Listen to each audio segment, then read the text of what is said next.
तो सारंडा में 17 नक्सलियों को मार गिराने के बाद अब पुलिस नए मिशन में लग गई है। हम आपको बता दें कि अनलदा उर्फ पतिराम मांझी नाम के एक करोड़ों के इनामी नक्सली को मार गिराया गया था और उसके साथ ही 17 और नक्सलियों को मार गिराया गया था। और अब पुलिस नए मिशन में लगी है और इस नए मिशन को लेकर 45 माओवादियों को घेरने की योजना है। और किस मिशन के तहत काम कर रही है, किस रणनीति के तहत पुलिस वहां आगे बढ़ रही है, इसके बारे में ज्यादा जानकारी के लिए हम सीधे जुड़ेंगे अपने सहयोगी सौरभ के साथ। सौरभ, देखिए, अब पुलिस के मिशन में डीजीपी खुद वहां गई थी, वहां बैठक हुई, इनाम की राशि बांटने को लेकर भी चर्चा हुई, उसके बारे में भी जानकारी लेंगे। लेकिन उससे पहले सौरभ, अब टारगेट में कौन कौन है और किस तरह से इस प्लान को अंजाम दिया जा रहा है?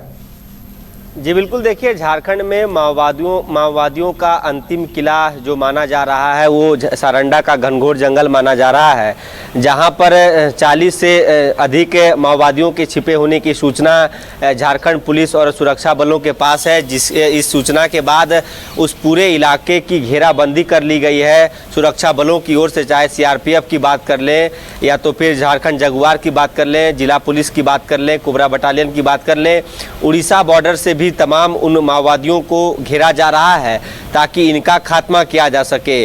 अब जिस प्रकार से सारंडा एक अंतिम किला के रूप में देखा जा रहा है कि यदि इस किला को भेद दिया जाता है तो झारखंड बहुत जल्द ही नक्सल मुक्त, माओवादी मुक्त हो जाएगा और नक्सली के उन्मूलन को लेकर लगातार अभियान चलाए जा रहे हैं। बीते दिन जिस प्रकार से 22 और 23 जनवरी को ऑपरेशन मेगा बुरू के तहत सुरक्षा बलों ने 17 नक्सलियों को मार गिराया है, जिसमें 1 करोड़ के इनामी नक्सली पतिराम मांझी को मार गिराने के बाद सुरक्षा बलों का जो जोश है वो काफ़ी हाई है, जिसके बाद आगे ये ऑपरेशन को बरकरार रखा गया है। और सूचना यही है कि मिसिर बेसरा और असीम मंडल जो कुख्यात नक्सली है, कई बड़े घटनाओं को अंजाम दे चुका है, इस दोनों के छिपे होने की सूचना सारंडा के जंगलों में ही है। और इसके साथ ही लगभग 40 से अधिक माओवादी सारंडा के जंगल में कैंप डेरा डाले हुए हैं। अब ऐसे में इन नक्सलियों के समीप, इन माओवादियों के समीप दो ही रास्ता है, या तो फिर आत्मसमर्पण करें सुरक्षा बलों के समीप, या दूसरा रास्ता यही है कि सुरक्षा बलों के साथ वो लोहा लेने के लिए तैयार हो जाए, क्योंकि अलग अलग 10 कैंप बनाए गए हैं और अस्थायी कैंप जो सुरक्षा बलों के हैं। और उन तमाम रास्तों को जो एंट्री और एग्जिट पॉइंट्स हैं जंगल में, जहां से माओवादी आने जाने का काम करते हैं, जहां उनकी रोजमर्रा की जो सामान आ रही है, राशन भी अब उनके पास बताया जा रहा है बहुत कम दिनों का बचा है। ऐसे में बाहर से जब राशन वहां नहीं पहुंचेंगे तो बौखलाहट में वो कहीं ना कहीं जरूर कुछ कदम उठाएगा, माओवादियों की ओर से उठाए जाएंगे, जिसका जवाब सुरक्षा बल देगा। और इसी पल का इंतजार सुरक्षा बल के जवान भी कर रहे हैं। और एक रणनीति बनाई गई है, 2 ऑप्शंस अब माओवादियों के पास बचे हैं, या तो आप सारंडा के जंगलों में ही आत्मसमर्पण करें सुरक्षा बलों के समीप, या तो फिर सुरक्षा बल के गोलियों को कह सकते हैं कि गोली खाने के लिए तैयार रहें। ऐसे में देखना यही होगा, मिसिर बेसरा और असीम मंडल जो कुख्यात नक्सली है, माओवादी है, जिनके ऊपर 1-1 करोड़ का इनाम है, क्या वो आत्मसमर्पण करते हैं या तो फिर सुरक्षा बल से लोहा लेते हैं।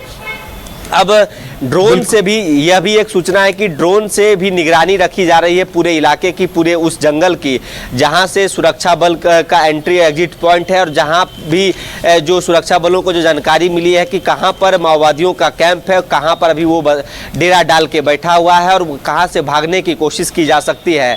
तमाम एंट्री और एग्जिट पॉइंट्स पर ड्रोन से भी निगरानी रखी जा रही है। और इस पैनी नज़र के बाद कुछ दिनों के बाद संभावना यह भी जताई जा रही है कि आने वाले दिनों में इन तमाम नक्सलियों का खात्मा हो जाएगा। जी बिल्कुल सौरभ, देखिए, इसके अलावा सबकी नजरों में इस बात को लेकर बहुत दिलचस्पी है। सबकी नजरों में ये बात है कि आखिर जिन जवानों ने ये बड़ी सफलता हासिल की है, एक अच्छे खासे इनाम की राशि है। देखिए, अनलदा और पतिराम पर झारखंड से 1 करोड़, उड़ीसा सरकार से 1 करोड़ 20 लाख, टोटल 2 करोड़ 20 लाख। उसी तरह से अनमोल पर लगभग 90 लाख। उसी तरह से एक और नक्सली अमित मुंडा पर लगभग 58 लाख, यानी 3.5 करोड़ की इनाम की राशि बन रही है। उसे लेकर क्या कुछ जानकारी आ रही है? जी बिल्कुल, देखिए 22 और 23 जनवरी को जिस प्रकार से 17 नक्सलियों का खात्मा हुआ, उसके बाद उन तमाम नक्सलियों के जो इनाम के राशि थे, अब इसको लेकर चर्चा है कि आखिर इसे कैसे बांटा जाएगा। विभागीय प्रक्रिया के अनुसार चाईबासा एसपी जो है उनके अनुशंसा पर इस इनाम की राशि को डिस्ट्रीब्यूट किया जाएगा। उसमें सीआरपीएफ के जो जवान हैं, जो अधिकारी हैं, कोबरा बटालियन हो जाए, जिला पुलिस बल की बात कर ले, झारखंड जगुआर टीम की बात कर ले, जिस भी टीम ने ऑपरेशन मेघाबुरु में जो जवान थे, जो अधिकारी थे, उस टीम में जो शामिल थे, और इसकी अनुशंसा चाईबासा एसपी करेंगे।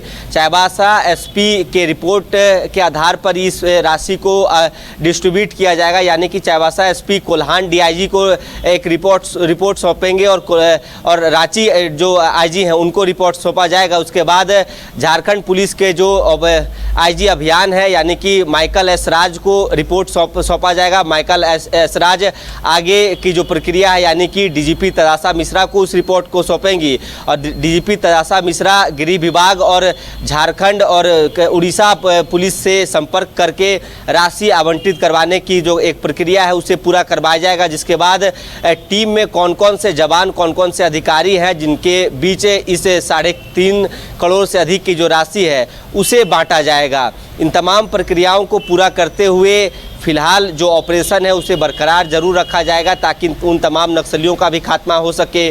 और जवानों और अधिकारियों का जो जोश है वो काफ़ी हाई है, ऐसे में देखना बस यही। लेकिन इस बीच सबसे अहम बात यही है कि एनआईए ने जो इनाम की राशि घोषित की थी वो नहीं मिलेंगे। जो प्रक्रिया है, यानी कि एनआईए की जो प्रक्रिया है उसके मुताबिक यदि गिरफ्तारी होती है तब जाके उस इनाम की राशि को बांटा जाता है। ऐसे में उन तमाम नक्सलियों का खात्मा हो चुका है, तो अब सिर्फ उड़ीसा पुलिस और झारखंड पुलिस के जो इनाम की राशि है उसे बांटा जाएगा। जिसके बाद आगे की जो प्रक्रिया है उसे पूरा करके उन तमाम जवानों, अधिकारियों का भी मनोबल बढ़ाया जाएगा, ताकि आने वाले दिनों में झारखंड को नक्सल मुक्त किया जा सके। बिल्कुल सौरभ, देखिए लेकिन यह भी बात है कि जितने भी जवान शामिल थे उन्हें एक अच्छी खासी राशि बोनस के तौर पर या इनाम के तौर पर मिलेगी।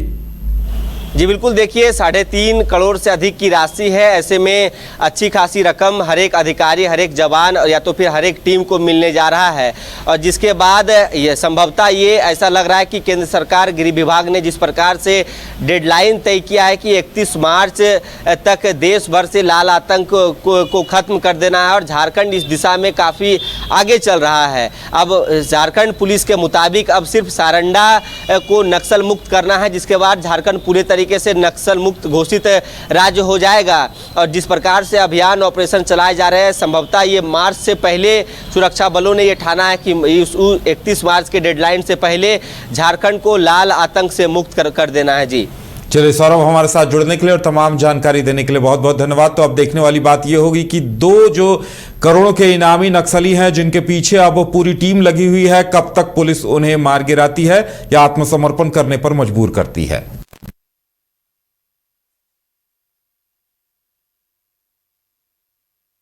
घर रहने का मकान भर नहीं, ये खुशियों की तिजोरी है। दरवाजे पर दस्तक देता पड़ोस, खिड़कियों से उमड़ आता आसमां, तारों में उलझी ऐसी ना जाने कितनी दास्तां। कहती हैं चले डायमंड सिटी, एक सफर हम सफर के साथ अपने घर तक। Diamond city, life long bonding, 500 से ज्यादा खुशहाल डायमंड परिवार। जल्दी करें, सिर्फ 200 फ्लैट बाकी। आज ही बुक करें अपना आशियाना। क्रिकेट के विश्व मंच पर छा रही हैं रांची की प्रतिभाएं। इन प्रतिभाओं को संवार रहा है जेके इंटरनेशनल क्रिकेट एकेडमी। अनुभवी कोच की देखरेख, सुविधाओं से लैस जेके क्रिकेट एकेडमी अनुशासन और आत्मविश्वास का विश्वास भरा सफर।